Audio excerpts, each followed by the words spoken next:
네, 연일 하락하던 뉴욕 증시가 지난밤에는 그래도 기술주 중심으로 반등이 나왔습니다. 우려했던 CPI 예상치에 부합을 하면 예상치를 좀 예상치보다 좋게 나오면서 네. 스태그플레이션 우려가 다소 완화가 됐는데요. 여전히 트럼프 관세 불확실성이 남아있는 만큼 변동성에 좀 유의를 하셔야겠습니다.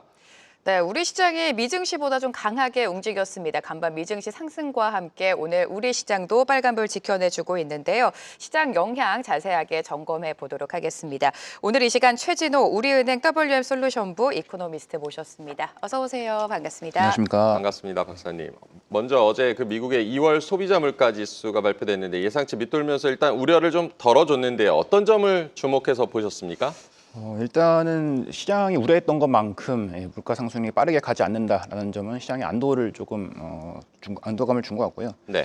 다만 이제 시장의 컨센서스를 하회하긴 했습니다만 제가 좀 주목해서 보고 있는 점은 어제 그 나와 있는 보도 자료 자세하게 보시게 되면 에너지를 제외한 서비스 물가가 전년 동월비 4.1% 상승을 했습니다. 이 에너지 제외 서비스는 대표적으로 이제 주거비, 교통 서비스, 의료 서비스 이런 것들이 들어가야 되는데 이런 것들이 이제 전체 상승률을 다 상회하는 이런 상승률을 기록하면서 서비스 물가가 좀 많이 올라갔다라는 것이고요. 이 서비스 물가라는 건 또 한번 올라가기 시작하면 지속성이 또 강한 그런 특성이 있습니다. 네. 그리고 또한 이제 이번 달 말에 발표되게 될 PCE 물가, 연준이 중요하게 보는 그런 지표이죠. PCE 물가에도 영향을 많이 미치기 때문에 이번 달 인플레이션에 대한 우려는 약간 덜었습니다만 이번 달 말에 발표되게 될 PC 물가까지는 약간 좀 경계감을 살려둬야 할 그럴 필요가 있을 것 같습니다. 네, PC까지는 좀 면밀하게 지켜봐야 된다라고 말씀을 해주셨는데 지금 CPI 그러니까 물가가 살짝 잡히면서 시장은 안도하고 있습니다. 그런데 여기서 포인트는 이 트럼프의 계속되고 있는 관세 영향을 받지 않았다 이런 평가도 나오는데 이 부분도 풀어볼까요? 예, 2월 달 이제 물가이기 때문에 네. 말씀하신 것처럼 트럼프 정책이 본격적으로 반영됐다라고 보기에는 물리적으로 좀 힘든 그렇죠. 그런 환경인 것 같고요. 다만 그렇다면 이제 3월 달 물가가 발표되는 이제 4월 CPI부터는 이것이 확실하게 올라갈 것이냐라고 놓고 본다면 저는 그것도 약간은 이제 부정적으로 보고 있습니다. 원래 대표적으로 이제 경기 사이클에서 후행하는 지표들이 물가하고 고용 같은 지표들이 있고요. 네. 그리고 지난번 FOMC에서 이제 파월 의장이 밝힌 바와 같이 트럼프 관세 정책이 시행이 된다 하더라도 그것이 실제 경제 펀더멘털에 영향을 미쳐서 지표로 관찰되는 것은 하반기 또는 내년 상반기가 될 가능성이 훨씬 높다고 보고 있습니다. 그렇기 때문에 아직까지 시차가 조금 남아 있다는 점을 먼저 주목을 해야 될 것 같고, 그리고 CPI가 먼저 반응을 하기 전에 아무래도 관세라는 것은 수입을 해오는 그런 기업들 입장에서 조금 더 부담이 되는 그런 환경이 될 수가 있습니다. 그렇기 네. 때문에 CPI보다 생산자 물가인지 PPI가 먼저 반응할 수 있다는 네. 점도 같이 유념을 해야 될 것 같습니다. 네, 여러 가지 이제 PPI도 곧 나올 텐데 PPI도 주목을 해봐야겠고요. 관세 관련 불확실성 어쨌든 말씀하신 대로 지속이 되고 있고 우리나라도 이제 철강과 알루미늄 관세 25%로 일괄 이제 상향 조정이 됐는데 먼저 철강 관련 관세 영향은 어떻게 보고 계십니까? 철강 같은 경우에는 이제 사실 우리나라 이제 가장 주력 수출 품목이죠. 15대 네. 주력 품목 안에 들어가 있고요. 근데 다만 그 15대 주력 수출 품목 안에서 철강이 차지하는 비중은 한 5% 내외 정도로 그렇게 크진 않습니다. 네. 근데 다만 이제 아시다시피 철강이라는 것은 어떤 이제 과거 2차 그러니까 전통 제조업 산업에 있어서 전후방 산업에 모두 다 영향을 미치는 굉장히 중요한 이제 기관제 같은 산업이죠. 그렇기 때문에 그쪽에 25% 관세가 만약에 시행이 된다라고 한다면 네. 그것은 분명히 큰 적지 않은 충격을 다가올 것으로 보이고요. 그것이 시행되기 전에 하루빨리 어떤 이제 정책적인 협상점을 찾아가는 게 좀 중요하지 않을까 그렇게 보고 있습니다. 네, 지금 뭐 관세에 대한 이야기가 철강과 알루미늄뿐만이 아니라 계속해서 좀 확대가 되고 있습니다. 자동차랑 반도체도 영향권이 당연히 있을 것 같은데 뭐 주가 측면만 보더라도 자동차 관련주는 연일 좀 부진한 모습을 띠고 있고요. 앞으로 이 관세 영향, 자동차 그리고 반도체 산업은 어떻게 전망을 하십니까? 예, 자동차하고 네. 반도체 역시도 한국의 이제 대표적이죠. 네. 수출 산업이기 때문에 역시 굉장히 중요한 산업인데 다만 이제 산업의 이 산업 연관 구조를 좀 보시게 되면은 완성 반도체를 미국이 직접 사가는 경우는 그렇게 케이스가 많지는 않습니다. 아시아에 있는 공장에서 전자제품 안에 반도체가 탑재가 되고요. 그것을 이제 수입해가는 이런 형태로 나타나기 때문에 반도체에 대한 이제 직접 관세가 조금 우려가 된다라기보다는 아무래도 이제 트럼프 대통령이 추구하고 있는 미국 내 이제 제조업 부활이라든지 또는 고용 정책과 좀 연관을 시켜보게 되면은 미국 내에서 반도체를 생산하는 것을 조금 이제 확대시키기 위한 그런 유인들이 들어가 있는 정책들이 나오지 않을까 생각을 하고 있고요. 근데 수입차 같은 경우에는 이제 현재 미국, 한국 같은 경우는 미국 차에다 부과하는 그 관세율이 최고 관세율을 2.5%로 부과를 하고 있습니다. 근데 이제 반대로 미국 같은 경우는 8% 이제 관세율을 적용을 하고 있죠. 그렇기 때문에 자동차에 대해서 이제 만약 상호관세가 시행된다라고 한다면 최소한 이제 2.5% 이상 그리고 네. 8% 정도까지의 범위는 열어놔야 되지 않을까 그렇게 생각을 하고 있습니다. 네. 어쨌든 이 관세 변수가 시장과 증시를 흔드는 사이에 미국 경제 성장에 대한 지금 확신은 좀 줄어드는 모습인데요. 이른바 뭐 아래 공포, 미국 투자은행들 같은 경우도 경기 침체 가능성을 지금 높이고 있고, 박사님께서는 미국의 경기 침체 가능성 어떻게 보고 계십니까? 예, 분명히 이제 경기 흐름이라고 하는 것은 명확하게 4국면으로 이렇게 순환을 하는 것이 네. 원칙입니다. 그렇기 때문에 코로나19 이후에 미국 경기가 굉장히 강한 흐름을 보여왔고 그렇다면 이제 둔화와 침체 국면으로 가는 것은 자연스러운 수순인데 네. 다만 이제 미국 경기가 분명히 피크아웃해 가는 그런 지표들은 많이 관측이 되고 또한 이제 그런 쪽으로 무게가 많이 실리고 있습니다. 하지만 둔화 국면이 굉장히 짧고 급격한 침체로 갈 것이냐라는 것에 대해서는 저는 아직은 약간 좀 지켜봐야 된다라는 그런 입장이고요. 만약에 트럼프 정책이 정말 정책적인 그런 수위 조절 없이 트럼프 대통령이 얘기한 대로 마구잡이로 시행이 된다면 물론 네. 급격한 침체가 확 앞당겨질 수는 있습니다. 하지만 분명히 트럼프 정부 1기에서 우리 본 바와 같이 정책이라는 것은 분명히 협상 카드로 쓰이면서 이렇게 조율이 될 여지가 있기 때문에 그런 과정들을 거치는 과정에서 미국 경기가 둔화는 되겠지만 침체까지 가는 네. 것은 조금 더 보수적으로 가야 되겠다 이런 생각입니다. 많은 분들이 이렇게 말씀해 주시는 것 같아요. 침체는 조금 무리가 있고 둔화는 그래도 갈 가능성이 있다. 지금 뭐 아래 공포라든지 S 공포라든지 여러 가지 공포가 튀어나오면서 투심이 위축이 되고 있는데 자, 이렇게 된다면 미국의 금리 방향도 좀 면밀하게 살펴봐야 될 것 같습니다. 지금 금리 인하 가능성이 계속해서 커지고 있어요. 수치적으로도. 예, 맞습니다. 지금 현재 지난 12월 FOMC죠. 점도표를 발표했을 때 이제 올해 연준의 기준금리 인하폭은 2번, 그러니까 50bp 정도 인하가 있는데요. 미국 경제 펀더멘탈이 굉장히 괜찮은 동안에는 이것이 줄어들 수 있겠다라는 쪽으로 의견이 쏠렸다가 최근에 이제 트럼프 정책 네. 노이즈가 막 확산이 되면서 다시 또 금리 인하에 대한 기대감이 지금 시장에서는 연방기금 선물 시장을 중심으로 해서 3회까지 늘어나 있는 이제 그런 상황입니다. 그래서 과연 이번 달 이제 3월 18일이죠. 그때 FOMC에서 또 점도표가 또 이제 리바이스가 될 텐데 네. 그때 이것이 어떻게 바뀌느냐라는 것이 가장 중요하겠지만 현재 지금 제가 보는 이런 지표들을 종합을 해보게 되면 연준이 앞으로 다가오게 될 경기 둔화, 경기 침체를 대비해서 선제적으로 금리 인하폭을 확 늘려서 3번으로 간다라는 것보다는 조금 더 신중하게 유지를 하거나 또는 오히려는 한 번을 더 올려서 올해 한 번 정도만 인하하겠다라는 쪽으로 보수적으로 좀 접근하지 않을까 네. 그렇게 생각하고 있습니다. 연준이 금리 인하 횟수, 올해 금리 인하 횟수를 오히려 줄일 수도 있다. 어쨌든 지금 미국 경기에 대한 우려가 증시에는 크게 반영이 되고 있습니다. 미국 3대 지수가 최근에 조정을 보이고 있고 우리 투자자분들도 이제 뉴욕 증시에 투자하시는 분들이 많이 계실 텐데 이렇게 펀더멘털 측면에서 볼 때는 이제 추가 하락을 좀 대비를 해야 될까요? 분명히 이제 그 트럼프 정책이 이제 이슈화 되고 나서 이후에는 고점 대비 놓고 봤을 때 미국의 3대 주요 주가 지수는 이미 조정 국면으로 다 들어왔고요. 여기서 만약에 이익 성장에 대한 그러니까 EPS 전망치가 더 상향 조정이 되지 않는다면 뭐 추가 조정 가능성도 충분히 열려 있는 것 같습니다. 네. 그리고 EPS가 급격하게 이제 하향 조정이 되느냐 이것 여부는 역시 트럼프 정책이 얼마나 사전 조율되지 않은 상태에서 얼마나 강하게 나가느냐 이런 것들이 이제 가장 중요한 이슈가 될 것 같습니다. 네, 지금 미증시 흐름이 좋지 못하다라고 말씀해 주셨는데 그런 사이 우리 시장도 선방을 했고 중국 시장이라든지 홍콩 지수도 최근에 좀 가파른 시세를 내줬습니다. 또 중국 양회가 며칠 전에 끝나지 않았습니까? 올해 경제 성장률 5% 안팎을 여전히 고수하면서 적극적인 경기 부양책이 나올 것이다. 이런 기대감도 있는데 중국 경제 올해 좀 나아질 것이라고 보십니까? 올해 이제 전 네. 세계 글로벌 국가들이 주요한 국가들의 경제 성장 목표치는 모두 다 작년보다는 다 낮아졌습니다. 네. 그럼에도 불구하고 중국이 작년하고 비슷한 수준, 그대로 똑같은 갔어요. 수준을 네. 유지한다는 것은 상대적으로 경기에 대한 자신감을 내비쳤다라고 이렇게 해석이 되는데요. 과연 이것을 실제로 달성할 수 있을 것인가라는 것에 대해서는 조금 물음표가 찍히는 부분입니다만 어쨌든 그런 경기 달성을 위해서 추가적인 이제 정책이 나와야 될 텐데 일단 이 정책적인 측면에서 놓고 보게 되면은 소비자 물가 상승률 같은 경우는 작년에 3%였는데 올해 그 목표치를 2%로 낮췄습니다. 수요가 부진하다는 것은 어느 정도 인정을 한 셈이고요. 그렇다면 수요 진작을 위해서 어떠한 정책들을 많이 내놔야 하는데 그러한 정책에 대해서는 사실 대단히 대규모의 그런 재정 정책 같은 것을 쓰기가 좀 어려운 상황입니다. 아시다시피 중국 같은 경우는 부채 부담이 굉장히 높은 그런 국가이고요. 중국이라는 국가가 이렇게 발전해온 단계를 경제 발전 단계에서 국가를 보시게 되면 부채에 의한 성장을 막 하다가 그 부채를 한 번은 조정을 하고 가는 국가들이 모두 다 존재를 합니다. 한국도 그랬고요, 일본도 그랬습니다.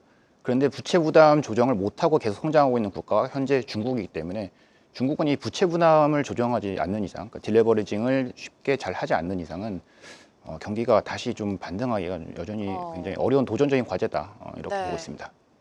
네, 중국이 5% 성장률 목표를 올해 제시를 하면서 경기에 대해 좀 자신감을 보이고 수요 진작책들도 내놓고는 있지만 부채에 부담이 있다라고 정리를 하면 되겠고요.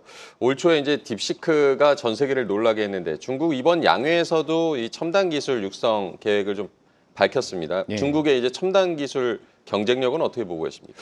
분명히 이제 과학기술 논문 인용 그 횟수 같은 것을 보시게 되면은 과거에는 미국이 압도적이었습니다. 네네. 이건 이제 최근 2000년대 중후반 들어서부터 중국인들이 쓴 그 논문이 굉장히 상위권에 많이 링크가 되었고요. 특히나 뭐 AI 관련된 4차 산업혁명 관련된 그런 부분에서는 중국이 압도적인 그런 성과를 내고 있는 상황입니다. 그리고 또한 전인대에서도 이제 확인한 바와 같이 과학기술을 통한 중국 지능 전략 이런 것들이 이제 공표가 되었기 때문에 이런 것들은 분명히 이제 중국의 정책적인 이제 컨트롤 아래서 추진이 될 거라고 보고 있고요. 또한 이제 가장 이제 정책을 추진하려면 돈이 있어야 되지 않습니까? 이 재정 쪽을 보시게 되면은 과학기술에 대한 재정 투입이 작년보다 약 10%포인트 오른 10% 정도 진행이 된 3,981억 위안이 배정이 되었습니다. 그렇기 때문에 분명히 이제 중국이 이런 AI 쪽에 과학기술 헤게모니를 쥐고 하겠다라고 하는 네. 그런 송사진을 무시를 할 수 없는 상황인 것 같습니다. AI 첨단 기술의 경쟁력을 양해를 통해서 다시 한번 좀 확인을 시켜줬습니다. 지금 중국을 제외하고는 대부분의 나라들이 성장률 목표치를 살짝 내려잡고 있다라고 말씀해 주셨는데 독일 같은 경우에는 적극적인 투자 계획을 지금 계속해서 밝히고 있습니다. 유로화도 강세를 보이고 있는데 이 유로, 그러니까 EU 이 전반적인 경기는 어떻게 보고 계십니까? 예, 원래 독일 같은 네. 경우는 재정을 풀어서 경기를 부양한다라는 것에 대해서 굉장히 보수적인 철학을 네네. 가지고 있는 국가입니다. 네. 과거에 2차 세계대전 이후에 하이퍼 인플레이션을 겪었기 때문에 그런 네. 건데요. 독일에서 오랜만에 이제 새로운 그 총리가 당선이 되면서 재정을 풀어서 경기를 부양하겠다라는 얘기를 했기 때문에 네. 그것에 대해서 기대감이 굉장히 높아진 것은 맞고요. 그러면서 이제 독일 10년물 금리가 오늘 아침 기준 놓고 봤을 때 연초 대비 약 50bp 올랐습니다. 그리고 유로화 같은 경우는 연초 대비 5% 이상 상승했고요. 뭐 통화 가치가 높아지고 금리가 높아지는 것이 나쁜 현상은 아닙니다만 이것이 실제 경제 펀더멘탈이 지금 반등하는 것에 비해서는 기대감 때문에 너무 빠르게 반등했다라는 그런 감을 좀 지울 수가 없는 상황이고요. 또한 이제 채권 금리가 반등했다라고 하는 것에는 경기 반등에 대한 그런 기대감도 있지만 국방비 증액이라든지 이런 채권 발행에 대한 수급 이슈가 많이 좀 섞여 있기 때문에 시장의 기대감이 좀 앞서간다라는 측면도 지울 수가 없는 상황입니다. 그래서 어쨌든 만약에 대규모 재정 정책이 이제 시행이 되게 되면 이런 재정 효과 때문에 경기가 반등하는 효과는 어느 정도 있겠지만 그것이 이제 유럽 경제의 전반적인 경제 성장률을 확 이끌어 올린다 이런 것보다는 이제 하방을 다지고 조금씩 성장을 도모한다라는 정도로 의의를 둬야 할 것 같습니다. 네, 하이퍼 인플레이션 트라우마에도 재정을 통한 경기 부양에 나서고 있는 독일, 그리고 유럽 경기도 좀 주목을 해봐야겠고요. 일본 국채 금리 같은 경우는 지금 상승하고 있는데 다음 주 19일에 BOJ 금융정책 회의도 지금 예고가 돼 있습니다. BOJ의 금리 인상 가능성은 어떻게 보십니까? 예, BOJ가 금리 인상 가능성 굉장히 높게 보고 있고요. 네. 이번 달에 인상을 하지 않는다 하더라도 네. 분명히 그 다음 달에 인상할 거다라는 정도로 굉장히 그 앞으로의 경로가 인상 쪽으로 확실하게 잡혀 있는 상황입니다. 지난달 이제 일본 재무성에서 발간한 그런 경제 동향 보고서를 보시게 되면 네. 임금 협상, 그러니까 일본에서는 이제 노조와 이제 사측이 항상 봄에 임금 협상을 하는 그 춘투라고 하는데요. 그 춘투에서 일본 기업들이 임금을 많이 올려줄 그런 준비가 되어 있다라는 그런 언급이 있었고요. 그 춘투에 관련되어 있는 이제 보고서가 내일 공개가 됩니다. 그런데 그 전까지 이제 일본의 주요 기업들이 임금을 얼마나 올려줬느냐라고 하는 것을 뉴스를 좀 체크를 해보게 되면 주요 기업들이 대부분 노조에서 요구하는 그런 인상분을 삭감 없이 그냥 그대로 받아들였습니다. 그 수준이 1990년대 이후에 가장 높은 수준이다라고 지금 알려져 있는 상황이고요. 이런 점들을 감안을 하게 되면은 일본 BOJ 같은 중앙은행 같은 경우에는 기준금리 인상 다음 주에 해도 이상할 것이 전혀 없고 네. 하지 않는다 하더라도 다음 통화정책회의에서는 분명히 점진적인 통화정책 정상화 금리 인상을 계속해서 해나갈 것으로 그렇게 예상하고 있습니다. 네, 다음 주에 예정되어 있는 BOJ의 금리 인상이 나올 수도 있고 만약에 나오지 않는다고 하더라도 그 다음 통화 정책 때는 무조건 금리 인상을 단행할 것이다 이렇게 전망하고 계신데 사실 우리가 작년을 생각해 보면 작년 8월이었죠. 엔캐리 트레이드로 시장이 말 그대로 폭락이 나오지 않았습니까? 투자자 입장에서는 아직까지 이 엔캐리 트레이드에 대한 불안감, 두려움이 있는 것 같습니다. 금리 인상이 된다면 어느 정도 해소가 될까요? 그러니까 캐리 트레이드라고 네. 하는 것은 이론적으로 이제 양 국가, 그러니까 조달 통화와 그 투자 통화 이 두 가지 금리 차이 네네. 그리고 네. 각각의 통화가 변동하는 환율의 변동분 이 두 가지 합으로 이제 구성이 되는데요. 지금 미국이 최근에 미국이 이제 10년물 금리가 많이 내려왔고 네. 일본 같은 경우는 10년물 금리가 많이 올라왔기 때문에 이 금리 차이가 많이 줄어들었죠. 그렇기 때문에 캐리 투자 유인이 많이 줄어들었고 반대로 얘기하면 캐리 청산 유인이 높아진 것은 맞습니다. 하지만 아직까지 그 레벨의 절대적인 수치를 놓고 보시게 되면은 오늘 아침 정도를 이제 예를 들어 설명해 드린다면 네. 뭐 미국 10년물이 4.3%, 그 미국 그리고 일본 10년물이 1.5%라고 본다면 아직까지 2.8% 정도의 그 아비트레지 요인이 남아 있는 상황이고요. 일본의 이제 대표적인 무위험 자산이라고 할 수 있는 예금 보시게 되면 아직까지 기준금리 인상을 많이 했음에도 불구하고 0.5% 내외 수준입니다. 그렇기 때문에 엔캐리트에 대한 그런 수요는 아직까지 있을 수 있다. 근데 다만 엔화가 너무 급격하게 강세로 가버리게 되면 이런 것들이 다시 청산이 될 수 있는 그런 가능성이 남아 있겠죠. 그렇기 때문에 지금 엔화 강세가 아까 올해 한 6% 정도 진행이 됐거든요. 네. 그렇기 때문에 이것에 대한 강세가 똑같은 속도로 계속 갖는다. 똑같은 속도로 계속 갈 거다라는 정도의 전망만 아니라면 캐리 트레이드 청산 네네. 리스크는 뭐 잠재적인 리스크로는 상존할 수 있겠지만 그것이 확 발현되지는 않을 것으로 작년처럼은 아니다. 보고 있습니다. 네, 엔화 강세가 더 심해지지만 않는다면 뭐 엔캐리 트레이드는 그렇게 우려할 사항이 아니다. 얼마 전에 또 저희가 킹달러라고 했던 달러 가치는 지금 하락 중인데요. 달러 인덱스 103포인트대까지 지금 내려와 있는데 달러 가치 흐름은 어떻게 보고 계십니까? 달러 가치를 결정하는 것은 이제 주요국들의 선진국들의 그 통화 정책이 가장 중요하다라고 말씀드리고 싶은데요. 네.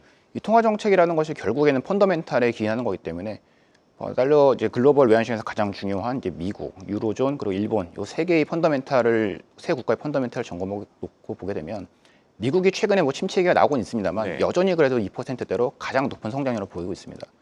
그렇기 때문에 성장 우위에 있는 미국 그리고 성장 우위에 있는 달러에 대한 수요 때문에 강달러 기조는 좀 유지가 될 거다라는 그런 판단이고요.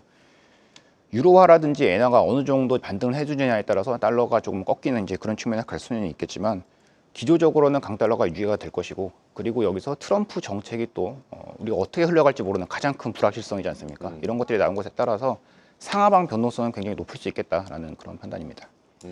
네, 지금 뭐 미국, EU, 일본까지 짚어봤으니까 하단으로 또 돌아와 보도록 하겠습니다. 한국은행은 지금 뭐 국내 리스크가 있지 않습니까? 정치적 리스크가 있기 때문에 이번 한국은행의 통화정책 방향도 좀 궁금해지는데 하느님 올해 금리를 얼마나 내릴 것이라고 보십니까? 일단 한국은행의 이제 공식적으로 전망하고 있는 올해 경제 성장률 전망치는 1.5% 네네. 정도입니다. 참고로 한국개발연구원은 1.6%로 보고 있는데 그보다 더 보수적인 수준으로 보고 있는 것이고요. 그렇기 때문에 1.5% 성장을 이제 도모를 하기 위해서 그것에 걸맞는 기준금리 수준을 내려간다면 한국의 중립금리 수준보다 조금 더 낮아질 가능성이 있습니다. 그렇게 놓고 본다면 올해 한 2회 정도, 저희 베이스 시나리오는 2회 정도 인하가 될 가능성이 있다라고는 보고는 있는데요.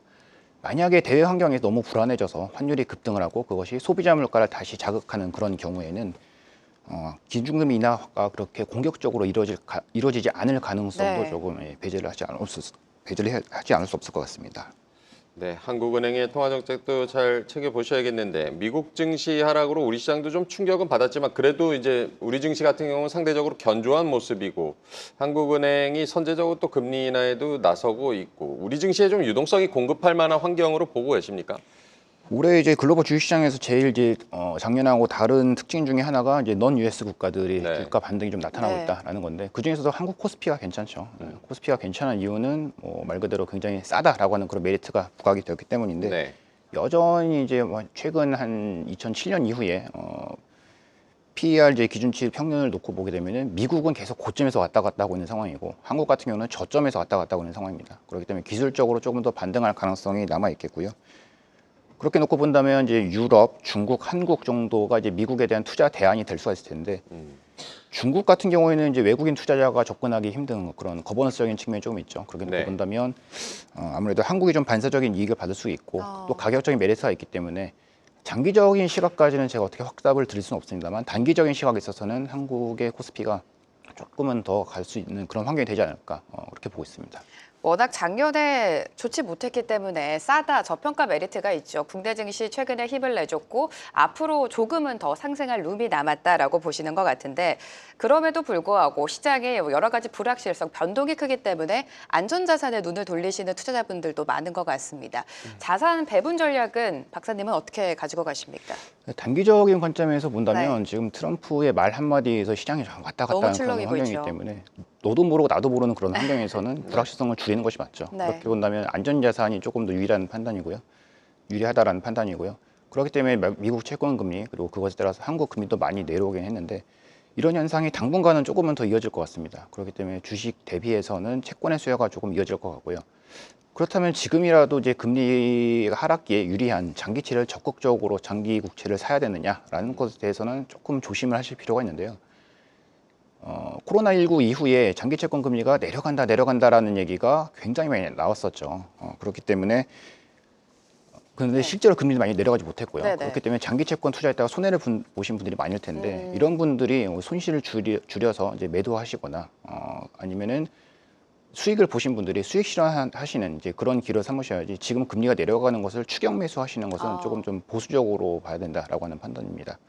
올해 미국의 연준이 기준금리를 2번 인하해서 연말에 4% 기준금리가 가 있는다 하더라도 현재 미국의 10년물 금리 4.3%는 스프레드를 고려하면은 약간 높다라는 너무 낮다라는 판단이거든요. 그렇기 때문에 추격 매수는 조금 자제하자라는 쪽으로 저희는 말씀을 드리고 있습니다. 네, 당분간 불확실성이 워낙 높기 때문에 주식보다 채권 수요가 더 있을 수 있지만 장기 채권 추격 매수는 좀 신중해야 된다. 올해 이제 우리 경제 상황 아까 뭐 잠깐 언급을 해주셨지만 한국은행이 경제 성장률 전망치를 1.5%로 내렸는데 올해 우리 경제 흐름은 좀 어떻게 보고 계십니까? 아무래도 이제 분기별 성장률이 가장 중요할 것 같은데요. 그리고 한국은 아시다시피 대외 그 경제 환경에 가장 중요한 수출 비중이 높기 때문에 가장 중요한 환경이죠. 그래서 트럼프 정책이 어떻게 나오느냐가 제일 중요한 얼마나 이제 중요한가라는 것이 가장 키 포인트이긴 한데 경기 흐름을 이제 놓고 보시게 되면은 작년 상반기에 수출이 좋았습니다. 그래서 그런 것들이 기저 효과를 고려하게 된다면 올해 상반기 이제 수출은 이미 지금 2월달 기준에서 마이너스로 돌아가는 상황이고요. 그래서 수출에 맞춰주지 않는다면은 상반기 경기는 약간 저점을 다져가는 이런 흐름이 될 것 같고요. 3분기하고 4분기로 갈수록 경기가 조금씩 반등해 나가는 이런 흐름으로 나올 거다라고 이렇게 예상을 하고 있습니다.